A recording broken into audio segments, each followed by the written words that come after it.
پہلے 4 رکعت سنتیں غیر مؤکدہ، پھر 4 رکعت فرض۔ مغرب میں 7 رکعتیں ہیں، پہلے 3 رکعت فرض، پھر 2 رکعت سنت مؤکدہ، پھر 2 رکعت نفل۔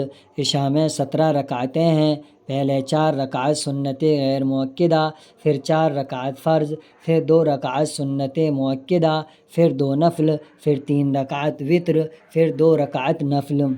نمبر 3، اسلام کی تیسری بنیاد روزہ ہے۔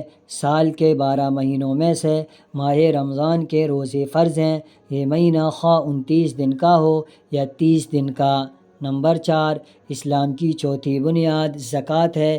اسلام نے ہر صاحب نصاب مرد و عورت پر زکوٰۃ فرض کی ہے اور انہیں حکم دیا ہے کہ سال میں ایک مرتبہ اپنے مال میں سے 2.5% حصہ غریبوں پر خرچ کریں۔